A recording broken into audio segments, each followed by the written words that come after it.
Je voulais déjà montrer qu'en temps de crise, quel qu'il soit, que ce soit une crise, d'ordre familial, une crise d'ordre sociétal, en fait, le réflexe premier et humain, c'est la peur qui surgit immédiatement et qui évidemment, heu, donne lieu à, un rejet immédiat, de l'autre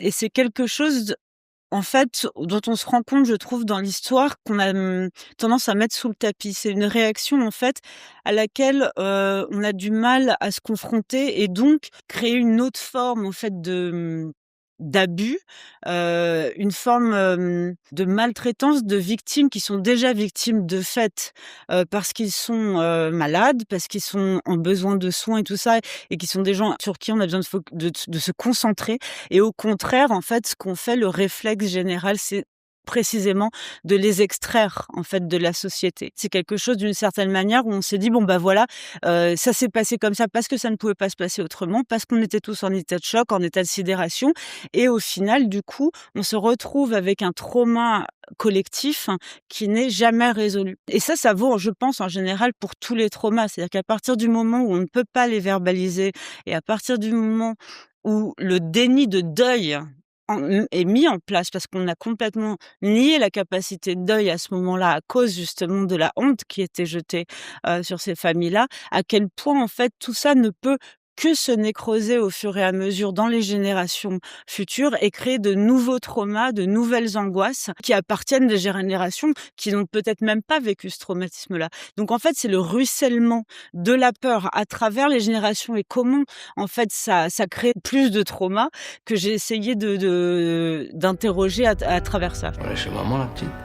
Je pourrais aller la voir. Tu la verras quand t'auras 2-3 kilos en plus, non? Tu veux que je te dise un secret? J'ai attrapé un truc. Objects and their fields, hook bone arising from my food. All things good or ungood. Dans mon travail sur le corps, depuis le début, le corps m'intéresse aussi parce qu'il est le reflet pour moi justement de la société ou d'une société, d'une famille si on veut et de la société plus généralement. Je pense qu'à partir du moment où on parle de toucher à l'intégrité de la chair, on peut parler de la manière, dont une société déraille. Dans Alpha, la rigidification à cet endroit-là, si on parle vraiment d'un pur point de vue, symbolique, peut correspondre à la pétrification de la société elle-même vis-à-vis de la maladie, c'est-à-dire vis-à-vis du moment où l'intégrité même du tissu social est attaquée par une circonstance extérieure. Donc la société se pétrifie, donc le corps se pétrifie aussi puisqu'il en est le miroir. Peut-être, c'est une interprétation qui est plus personnelle, mais c'est une manière pour moi aussi de donner une sacralité à des corps que justement on a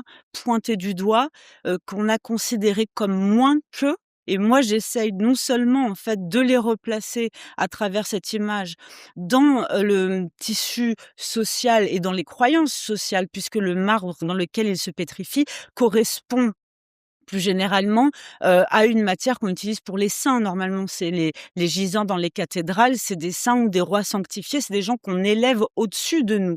Donc on met dans une forme de verticalité et moi j'ai essayé justement, d'une certaine manière, puisqu'il n'y a jamais eu de réparation et qu'il n'y aura jamais de réparation, pour ces malades-là ou n'importe quelle malade de n'importe quelle, en fait, pandémie. J'ai essayé, de les élever, dans leur mort, mais dans leur vie aussi et de leur faire atteindre, en fait, un rang de sacré, je crois et de martyr aussi, d'une certaine manière.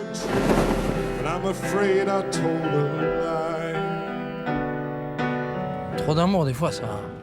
Des fois, les gens, ça les rend fous.